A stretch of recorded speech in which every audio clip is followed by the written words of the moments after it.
kita siang hari ini Bapak Ibu Saudara sekalian, puji Tuhan luar biasa ya.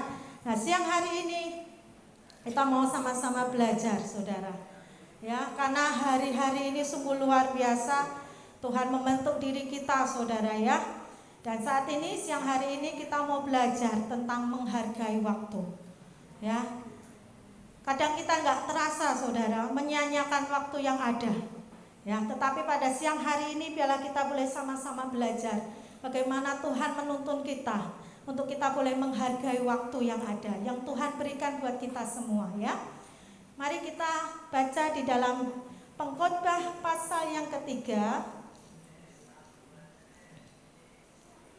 ayat yang, nah itu kecil-kecil Saudara bisa lihat, kalau bisa nggak apa-apa ya. Pengkhotbah pasal yang ketiga, semua pasti pernah membaca akan pasal ini, tapi kita mau sama-sama siang hari ini ya Saudara. Untuk segala sesuatu ada waktunya ya. Mulai yang pertama ya, untuk 1, 2, 3. Untuk segala sesuatu ada masanya. Untuk apapun di bawah langit ada waktunya. Ada waktu untuk lahir, ada waktu untuk meninggal, ada waktu untuk menanam, ada waktu untuk mencabut yang ditanam, ada waktu untuk membunuh, ada waktu untuk menyembuhkan, ada waktu untuk merombak, ada waktu untuk membangun, ada waktu untuk menangis, ada waktu untuk tertawa, ada waktu untuk meratap, ada waktu untuk menari ya. Ada waktu untuk membuang batu, ada waktu untuk mengumpulkan batu, ada waktu untuk memeluk, ada waktu untuk menahan diri dari memeluk. Ayat yang ke-6. Ada waktu untuk mencari, ada waktu untuk membiarkan rugi, ada waktu untuk menyimpan, ada waktu untuk membuang, ada waktu untuk merobek, ada waktu untuk menjahit, ada waktu untuk berdiam diri, ada waktu untuk berbicara. Ada waktu untuk mengasihi, ada waktu untuk membenci, ada waktu untuk berperang, ada waktu untuk damai. Apakah keuntung pekerja dari yang dikerjakannya dengan berjerih payah? Aku telah melihat pekerjaan yang diberikan Allah kepada anak-anak manusia untuk melelahkan dirinya. Ayat yang ke-11. Ia membuat segala sesuatu indah pada waktunya, bahkan ia memberikan kekekalan di dalam hati mereka. Tetapi manusia tidak dapat menyelami pekerjaan yang dilakukan Allah dari awal sampai akhir. Aku tahu bahwa untuk mereka tidak ada yang lebih baik daripada bersuka-suka dan menikmati kesenangan dalam hidup mereka. Dan bahwa setiap orang dapat makan, minum, dan menikmati kesenangan dalam segala jerih payahnya. Itu juga adalah pemberian Allah. Aku tahu bahwa segala sesuatu yang dilakukan Allah akan tetap ada untuk selamanya. Itu tidak dapat ditambah dan tidak dapat dikurangi. Allah berbuat demikian supaya manusia takut akan Dia. Yang sekarang ada, dulu sudah ada, dan yang akan ada, sudah lama ada. Dan Allah mencari yang sudah lalu. Nah, Saudara, di dalam pengkhotbah ini Tuhan mau kasihkan bahwa semua yang ada di dunia ini yang Tuhan boleh ciptakan, Allah mempunyai rencana yang kekal yang mencakup semua maksud dan kegiatan setiap orang di bumi ini. Segala sesuatu ada waktunya Saudara ya. Nah, bagaimana kita harus memanfaatkan waktu ini? Bagaimana kita harus mengelola waktu ini yang Tuhan sudah berikan buat kita? Kita harus mempersembahkan diri kepada Allah sebagai persembahan yang kudus dan yang berkenan di hadapannya. Membiarkan Roh Kudus melaksanakan rencana Allah bagi setiap kita Saudara ya. Dan berhati-hati agar kita tidak keluar dari kehendak Allah, sehingga tidak kehilangan waktu dan maksud yang diterapkan bagi setiap hidup kita ya. Allah menciptakan manusia segambar dan serupa dengan gambarannya. Ada tujuan dan maksud di dalamnya Tuhan. Tuhan penciptakan bagi kita semua ya.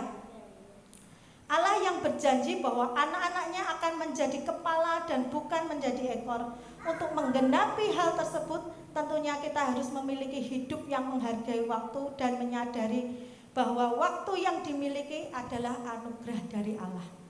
Ya, semua yang Tuhan berikan itu menjadikan anugerah bagi setiap kita, saudara. Ya.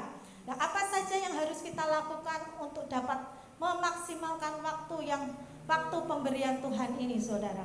Yang pertama, waktu ada batasnya, ya.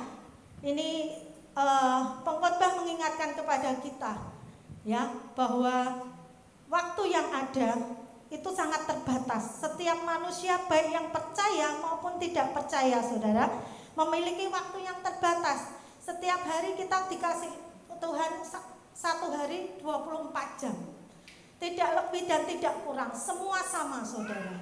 Di dalam waktu 24 jam ini, apa yang bisa kita lakukan, apa yang bisa kita perbuat di dalam 24 jam waktu sehari ini, saudara, ya. Di dalam Mazmur pasal yang ke-37 ayat yang pertama, ini diceritakan tentang begini, saudara, ya. Dari Daud, jangan marah karena orang yang berbuat jahat, jangan iri hati kepada orang yang berbuat curang. Maksudnya apa, saudara? Jangan membuang waktu dengan yang tidak perlu, hal yang sia-sia, memikirkan perkataan orang lain yang tidak membangun diri kita, saudara. Itu menjadi pilihan. Apakah saudara bisa menyeleksi, ya, setiap perkataan orang yang bahkan mungkin mencondongkan menjatuhkan kita, saudara, ya. Seperti ini, mungkin ada orang yang berprestasi tapi dengan cara curang. Saudara mikir kayak gitu, saudara, ya, kok bisa gitu ya, kok orang itu malah jadi menang, atau bahkan orang itu kok diberkati tapi dengan cara curang. Buat apa saudara memikirkan hal yang seperti itu, ya? Kadang kita memikirkan hal yang tidak penting, saudara. Itu buang-buang waktu kita, ya. Waktu itu apa sih, ya? Waktu itu apa? Kadang orang nek ditanyai waktu itu apa, terus lihat jam gitu, saudara, ya, menunjukkan angka, ya. Sebenarnya waktu di dalam Kamus Besar Bahasa Indonesia dikatakan waktu adalah seluruh rangkaian saat ketika proses perbuatan atau keadaan berada atau berlangsung. Itu namanya waktu, saudara, ya. Namun pendefinisian waktu biasanya dipahami dan jarang disadari adalah hal yang kita habiskan tergantung dari suatu keadaan yang dialami. Waktu bisa ditentukan berdasarkan perasaan dan kondisi psikologi, saudara. Saudara pernah merasakan kadang ketika saat kita menunggu, rasanya waktu itu bergerak lambat sekali, ya. Apalagi kalau antri ke dokter, dapatnya nomor 12, ya, mulainya jam berapa, dokternya kadang datang molor, terus kita nunggu, pasti tanya ketika sudah antrian yang keberapa, ya. Kadang kok lama ya, kok tidak dipanggil-panggil ya nama saya, atau nomor saya kok tidak dipanggil-panggil. Rasanya tuh waktu tuh kok lama gitu, saudara, ya, dalam menunggu. Waktu terasa cepat saat kamu terlambat, ya. Kalau pagi-pagi saya kadang istilah kalau orang Jawa bilang kedandaman, saudara. Kadang kesiangan sedikit, kesiangan setengah jam, wah, itu bisa memperlambat pekerjaan saya. Rasanya kok jamnya gini ya, aduh, ini pekerjaan pagi belum selesai, saya harus berangkat ke kantor.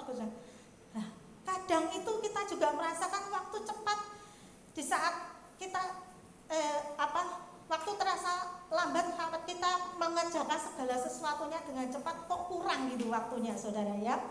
Nah, waktu terasa singkat saat kamu bahagia, ya. Kadang orang kalau bahagia tuh lupa waktu, saudara. Kadang kalau kita pas bepergian, misalnya 3 hari gitu ya, pergian luar kota, hatinya seneng, saudara, hatinya sukacita. Tetapi begitu saatnya harus pulang, aduh, kok wis bar ya praine, kok sudah selesai ya, liburannya, besok sudah kerja lagi. Gitu saudara ya. Kadang waduh kok cepet ya.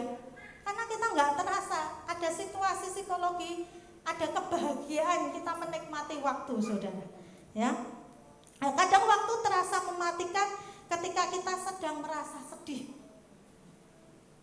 Istilah waktunya bisa stuck di situ karena perasaan kita sedih saudara ya. Nah waktu seakan tidak ada rasanya saat kita puas, kita kerja gitu terus sekarang kok tidak ada rasanya ya waktu itu ya. Ya, waktu berjalan sangat lama ketika kita merasa bosan menunggu ya saudara. Itu rasanya lama kayak tadi ya. Nah waktu seakan terasa tidak ada habisnya ketika kamu sedang menderita. Itu ya rasanya kok waktunya itu kok tidak baik ya buat saya gitu ya saatnya. Ada beberapa waktu yang lalu ketika saya belanja di supermarket saudara, itu sekitar 3:30 sore, ada pramuniaganya mbak-mbak bicara sama temennya, kok waktunya lemot banget ya gitu. Kok waktunya lemot banget, mungkin dia shift siang pulangnya nanti malam saudara, tapi dia merasa waktunya kok lemot banget. Lah apa aja yang dikerjakan dia saudara ya, harusnya mungkin dia harusnya nata-nata rak atau bersih-bersihkan rak itu ya, atau menawarkan dagangan. Pasti tidak akan waktu itu tidak terasa lambat kalau kita mengisinya dengan produktivitas dalam diri kita saudara ya. Nah kadang ada juga orang yang menjatuhkan kita saudara ya. Tapi kita percaya bahwa anak-anak Tuhan itu di dalam perlindungannya. Ya, di dalam perlindungan Tuhan. Jangan pikirkan yang sia-sia. Pikiran kita hanya tertuju kepada Tuhan, hidup di dalam perkenanan Tuhan. Apa yang Tuhan mau di dalam kehidupan kita. Ya. Nah, katakan ini aja, ada yang sirik ya, gitu saudara ya. Kalau ada orang yang sirik sama kita, ya, yang membuang-buang waktu dan pikiran kita, hal-hal yang bisa menjatuhkan kita, buang aja saudara. Hal-hal yang tidak perlu ya. Nah, pergunakanlah waktu dengan bijaksana. Di Efesus 5 ayat yang 15-16 dikatakan begini. Karena itu perhatikanlah dengan seksama bagaimana kamu hidup. Janganlah seperti orang bebal, tetapi seperti orang arif. Dan pergunakanlah waktu yang ada, karena hari-hari ini adalah jahat. Saudara, berarti kalau di ayat ini dikatakan bahwa perhatikanlah dengan seksama bagaimana kamu hidup. Sudahkah saudara mempergunakan waktu yang Tuhan berikan ini di dalam satu hari saja 24 jam, apa yang saudara gunakan? Ya, janganlah seperti orang bebal, tapi seperti orang arif. Kalau berarti orang yang arif atau bijaksana, dia dapat mempergunakan waktunya saudara. Tapi orang kalau yang menyia-nyiakan waktu dikatakan seperti orang apa? Bebal. Ya.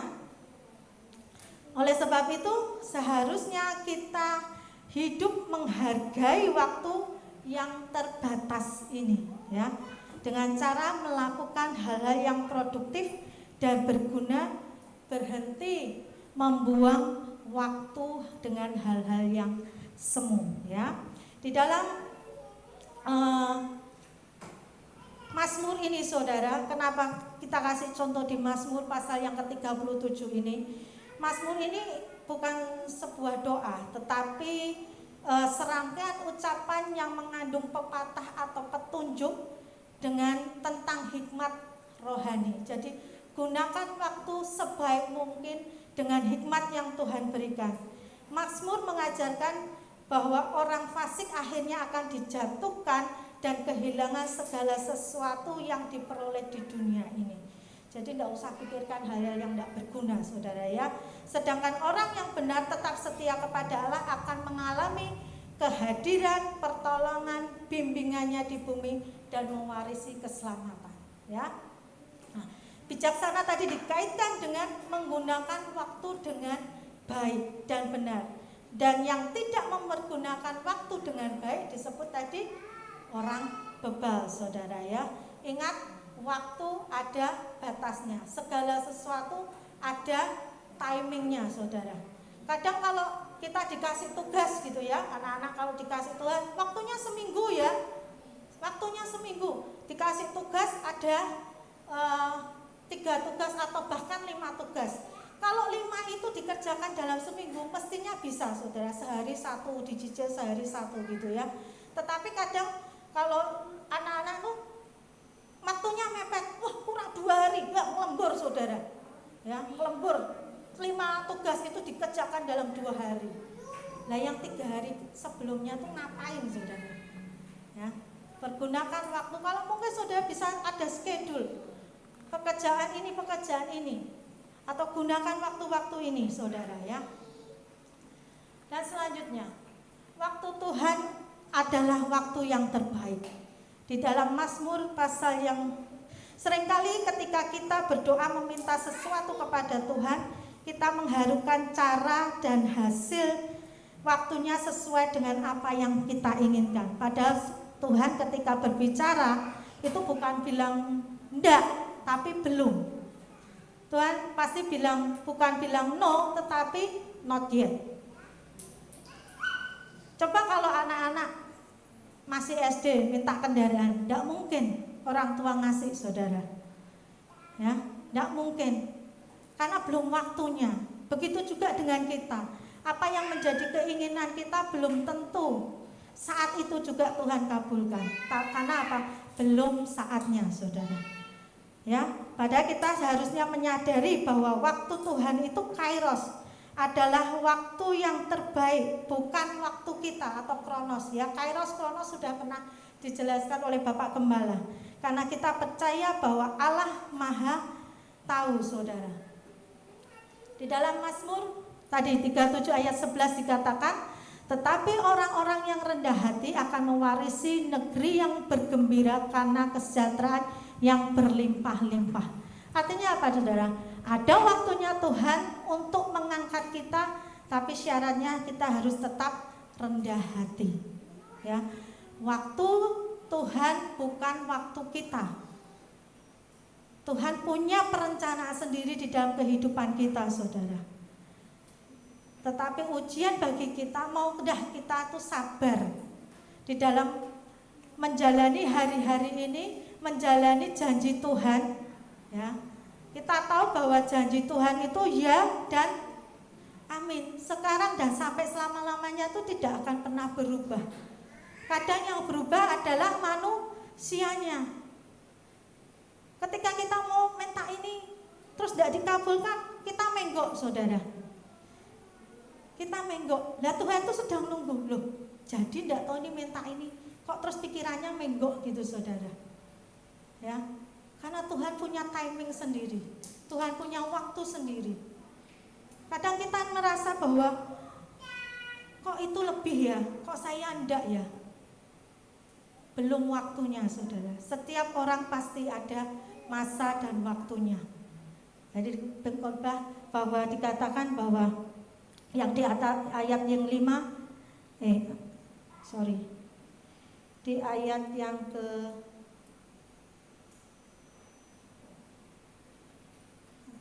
ke-11, ia membuat segala sesuatu indah pada waktunya, bahkan ia memberikan kekekalan di hati mereka. Tetapi manusia tidak dapat menyelami pekerjaan yang dilakukan Allah dari awal sampai akhir. Jadi pahami apa yang menjadi maksud baik Tuhan di dalam setiap kehidupan kita. Cari perkenanan Tuhan, saudara. Hidup di dalam kebenarannya, supaya kita bisa tahu tujuan dan maksud Tuhan di dalam setiap kehidupan kita masing-masing. Karena tujuan dan maksud Tuhan itu adalah baik. Dia tidak pernah, ya saudara, dia tidak pernah meninggalkan kita seorang diri. Dia tahu apa yang menjadi kebaikan bagi setiap kita, saudara. Ya, tetapi syaratnya satu, kita harus tetap rendah hati. Ya, mau tunduk kepada perintah Tuhan, mau tunduk di dalam ajaran Tuhan. Tuhan mau membentuk setiap kita. Tuhan mau Segala sesuatu yang Tuhan izinkan yang terjadi di dalam kehidupan, Tuhan tahu waktunya, saudara. Ya, itu membentuk kehidupan kita menjadi orang yang kuat dan teguh di dalam Tuhan. Ya. Nah, selanjutnya, waktu adalah pemberian Allah, saudara. Di dalam Mazmur pasal yang ke-37 ayat yang ke-14 dikatakan demikian. Ada pembelaan Tuhan bagi kita asal kita tetap hidup jujur, ya. Yang ayat yang ke-14 dikatakan demikian. Orang-orang fasik menghunus pedang dan melentur busur mereka untuk merobohkan orang-orang sengsara dan orang-orang miskin, untuk membunuh orang-orang yang hidup jujur. Ya, saudara tahu ada pembelaan Tuhan bagi setiap kita yang hidup jujur, saudara. Hidup jujur di hadapan Tuhan. Ya, manusia mungkin melihat rupa, tetapi Tuhan melihat hati.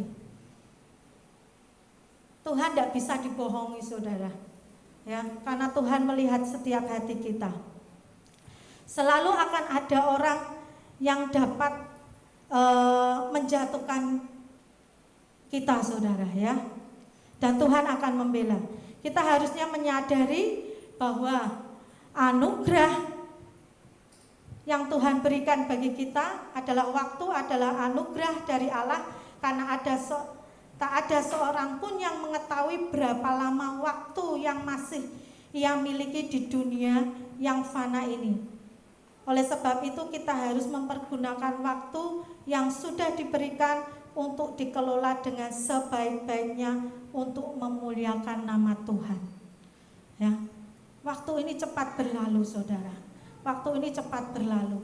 Jadi ketika, apalagi saat-saat ini, saudara, mungkin kadang kita sudah mikirkan, apa orang ya tahu ya, saudara, adanya pandemi semacam ini. Orang sudah mikirkan ada rencana mau liburan tahun depan, aku mau ke sini, mau ke luar negeri, tapi ternyata rencana itu buyar semua, saudara. Ya, ada rencana nikahan mau manggil orang 500, berarti 1000 orang datang, ternyata buyar, saudara. Ternyata buyar karena adanya pandemi, dibatasi orang yang datang. Ya. Beberapa waktu yang lalu ketika kita juga biasanya beribadah duduknya bisa rapat, tetapi ketika ada pandemi semacam ini di new normal, kita harus jaga jarak. Kita tidak ngerti, saudara. Waktu Tuhan itu tapi pasti yang terbaik. Dan waktu yang Tuhan berikan itulah adalah waktu yang penuh dengan anugerah. Jadi pergunakan waktu yang ada dengan sebaik mungkin, saudara, ya.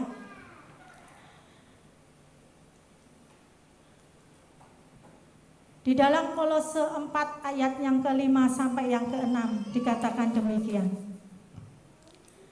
Hiduplah dengan penuh hikmat terhadap orang-orang luar. Pergunakanlah waktu yang ada. Hendaklah kata-katamu senantiasa penuh kasih, jangan hambar, sehingga kamu tahu bagaimana kamu harus memberi jawab kepada setiap orang. Nah, hidup berkenan di hadapan Tuhan dengan penuh hikmat yang Tuhan berikan buat kita, itu bisa membangun sesama kita, saudara. Memperlakukan orang lain dengan bijaksana dan tidak dengan semena-mena. Ini adalah waktu juga yang boleh kita pergunakan untuk apa? Membangun hubungan dengan sesama kita, saudara. Membangun hubungan yang baik dengan sesama kita. Ya, selain kita membangun hubungan dengan Tuhan, Tuhan mau memberikan waktu kita untuk melayani sesama kita, saudara. Tuhan mau memberikan waktu kepada kita, waktu yang kita gunakan juga untuk berhubungan dengan sesama, dengan hubungan yang baik tentunya, saudara, ya. Perlakukan dengan bijaksana, hiduplah dengan penuh hikmat, saudara. Karena pertolongan Tuhan adalah yang terbaik. Dan anugerah yang Tuhan berikan buat kita adalah waktu yang terbaik yang Tuhan mau berikan buat kita. Sudahkah kita mempergunakan waktu dengan sebaik mungkin? Ya, jangan menyia-nyiakan hidup kita ini, saudara. Kita nggak ngerti apa yang terjadi ke depan, sejam, 2 jam, besok hari kita nggak ada yang tahu, saudara. Tetapi ketika kita masih ada di dunia ini, saat ini, biarlah hidup kita hanya tertuju kepada Tuhan. Cari perkenanan Tuhan melalui apa? Jalan-jalan setiap hari, setiap waktunya, untuk kita boleh menerapkan kehidupan kita sejalan dengan firman-Nya. Ya, Tuhan ajarkan kita untuk kita boleh hidup jujur, untuk kita boleh